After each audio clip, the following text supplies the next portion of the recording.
All right, let's talk about something fascinating and honestly, a little bit unsettling. How our brains really work. You see, we all like to think of ourselves as rational beings, but today we're going to pull back the curtain on this invisible force that shapes what we believe, and a lot of the time, we don't even know what's happening. So let me ask you this. When you scroll past a news story or hear some new piece of information, what's your first instinct?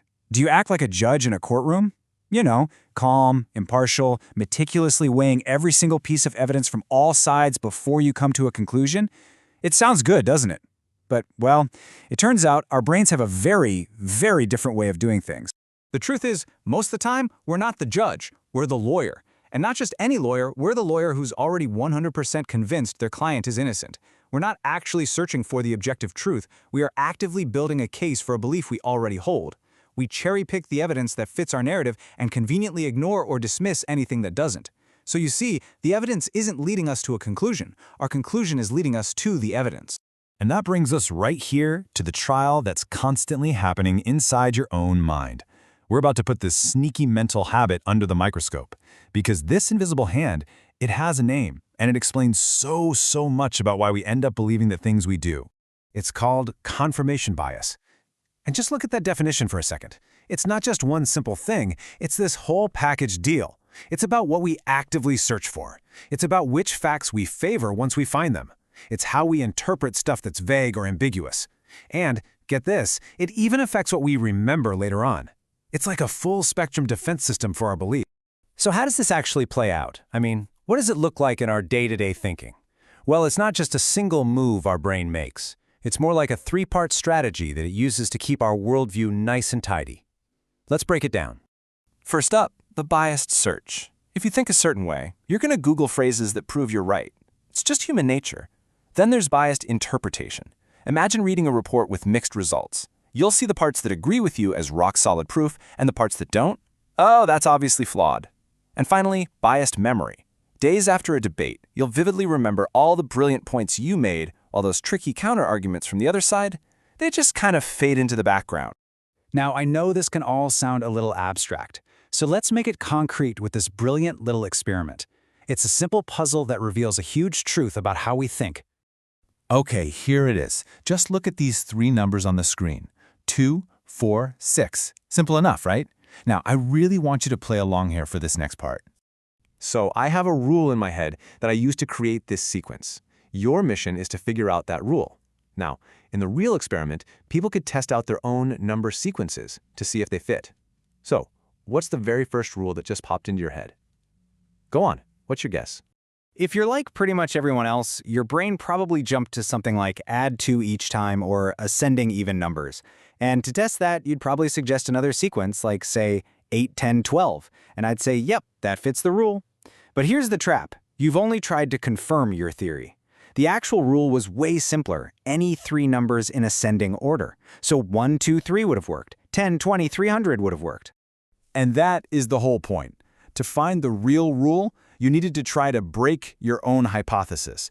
You needed to test a sequence like 1, 2, 3, or maybe even 5, 4, 3, just to see what would happen. But our natural instinct isn't to look for evidence that we're wrong, it's to look for evidence that we're right.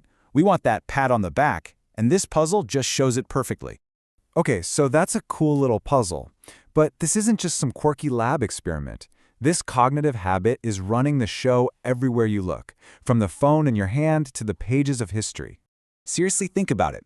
This is why our social media feeds turn into echo chambers. The algorithm learns what we like and just gives us more of it. It's why investors will cling to a losing stock, absolutely convinced it's going to turn around, looking for any little sign of hope. It has even sent brilliant scientists down the wrong path for decades. And, well, it is the absolute engine that powers conspiracy theories. Take the Martian Canals. It's an incredible story. Back in the late 1800s, this astronomer, Percival Lowell, was so certain there was intelligent life on Mars that when he looked through his telescope, he interpreted fuzzy lines and optical illusions as a massive planet-wide network of canals. He drew these unbelievably detailed maps, and the idea just exploded. People loved it. He literally saw what he wanted to see. And it took until 1965, when a NASA spacecraft finally flew by Mars, to prove that, nope, no canals. Now, for a much more recent example, and wow, is this one a doozy, we just have to look at the Flat Earth movement. A little while back, a group of believers set out to prove once and for all with a real scientific experiment that the Earth doesn't move. So they spent $20,000 on a super precise ring laser gyroscope. Now, if the Earth was stationary, the device should have detected 0 degrees of drift per hour. Simple. But what did the data actually show? It detected a drift of 15 degrees per hour, the exact rate you would expect from a planet spinning on its axis once every 24 hours. I mean, the data could not have been clearer. So, here it is, the moment of truth. They're staring at unambiguous evidence that completely shatters their core belief. Did they change their minds? Nope.